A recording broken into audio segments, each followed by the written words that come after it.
শীতের দিনে পিঠে খেতে আমরা সকলেই পছন্দ করি। নমস্কার বন্ধুরা, ভোগসাগরীর ভিলেজ কুকিংয়ে আপনাদের স্বাগত জানাই। আজকে আপনাদের সঙ্গে আমি নতুন কিছু পিঠের রেসিপি নিয়ে চলে এসেছি। এবার চলুন আমরা সবাই মিলে বানাই। আজকে আমি একা নেই, দিদিও আছে সঙ্গে সাহায্য করার জন্য। আসলে রেসিপিটা দিদিরই, বানাবে দিদি, আমি একটু সাহায্য করে দেবো। চলুন তাহলে যাওয়া যাক। আজ আমরা বানাবো দুই ধরনের পিঠে, ক্ষীরকদম এবং বউ সুন্দরী। দেখুন তার জন্য কি কি উপকরণ লাগে। নিয়ে নিচ্ছি সুজি, চিনি, পাউডার দুধ। এখানে আপনি দুধকে মিক্সড করে নিলেও হবে সুজির সঙ্গে, কিন্তু আমি সুজির সঙ্গে করছি না। চাল, এটা নারকেল গুঁড়ো, এতে আছে চাল গুঁড়ো, এতে আছে গুড়, এতে আছে এলাচ, এতে আছে একটু ময়দা। আর নিয়ে নেব চালকে বেটে শুকনো করে রাখা উপকরণটি। এবার আমরা বানানোর জন্য উনুনটা ধরিয়ে নিচ্ছি। এতে আমরা একটু জল দিয়ে নিচ্ছি গরমের জন্য। জলটা গরম হতে থাক। এবার কড়াতে দিয়ে দেব নারকেল গুঁড়ো,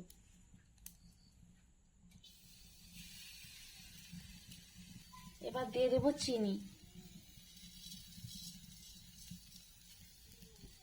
এবার দিয়ে দেব 2 চামচ গুড়। এটা ভালো করে নেড়ে নিতে হবে। এটা একটু লাল লাল হয়ে গেলে নামিয়ে নেব। জলটা গরম হয়ে গেছে, এবার তুলে নেব। এতে এবার দিয়ে দেবো একটু গুঁড়ো দুধ।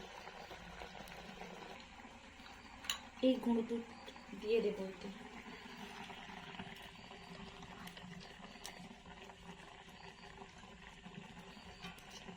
দুটো এলাচ দিয়ে দিচ্ছি সুজি পরিমাণ মতো।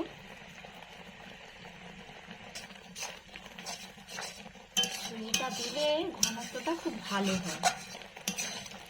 এইবার দিয়ে দেব ময়দা।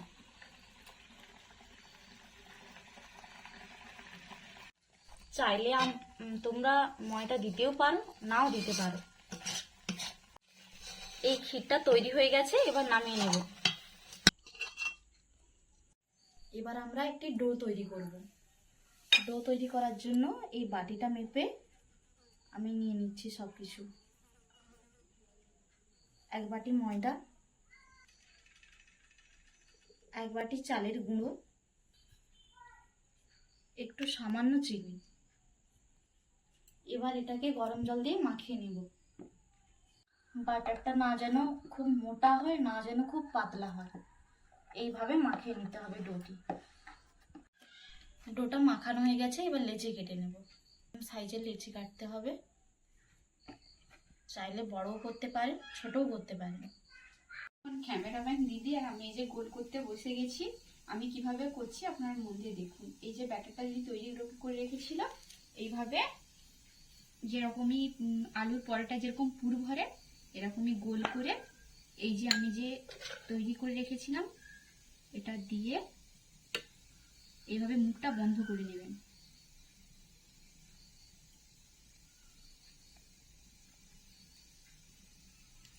এবার যে চালটা যে ছিল তাতে এইভাবে গোল করে দেখবেন যেন পুরোটা আটকে যায়। দেখেছেন? দিয়ে এবার এটা আমি ভাপে দিয়ে দেব। একে একটু সময় দিতে হবে আর কি, ধীরে ধীরে। খুব সুন্দরী পিঠে, তার জন্য কড়াইতে দেখুন সামান্য জল নিয়ে নিয়েছি। এতে দিয়ে দেব কিছুটা ময়দা, কিছুটা সুজি, গুঁড়ো দুধ। এগুলোকে মিশিয়ে নেব ভালো করে। ভাবে গুলে গেছে, এবার এর মধ্যে দিয়ে দেব চিনি। এটা ঘন হবে, ক্ষীরের মতো হবে। ততক্ষণ নাড়তে থাকবে ততক্ষণ না ক্ষীর হয়ে যায়।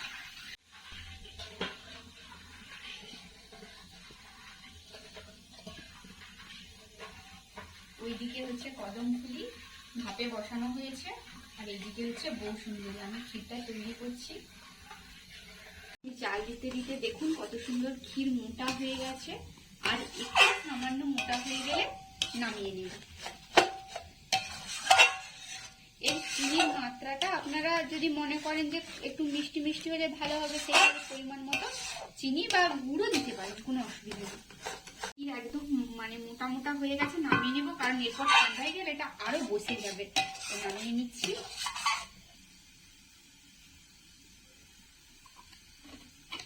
ব্যাটারটা বানিয়ে নিচ্ছি। দিয়ে দিচ্ছি ময়দা, গুঁড়ো দুধ, চাল গুঁড়ি, জল আর স্বাদ মতো একটু নুন।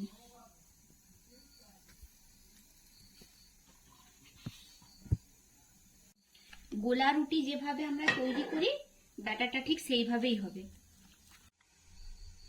আমি যে ব্যাটারটা বানিয়েছিলাম সেটা দেখুন তৈরি হয়ে গেছে। এবার পিঠেটা করা শুরু করে দেব।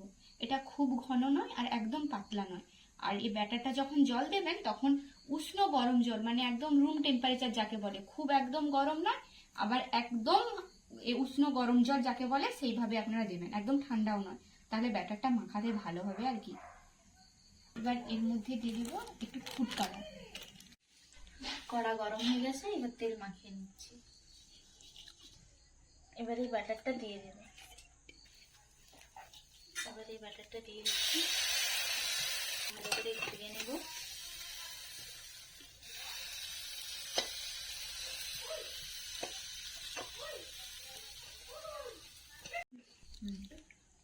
এবার এই ক্ষীরটা দিয়ে দেব। এই চার ধার থেকে ছেড়ে যাচ্ছে, তাহলে বুঝে নিতে হবে এটা হয়ে গেছে। এটাকে ফোল্ড করে নিচ্ছি।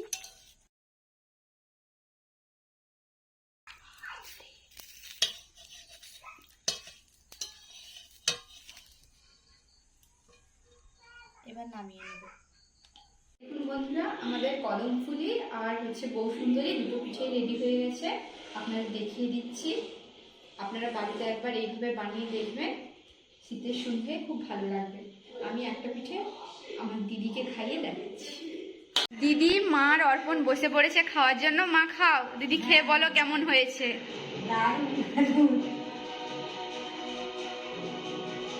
কেমন অর্পণ, কেমন লাগছে?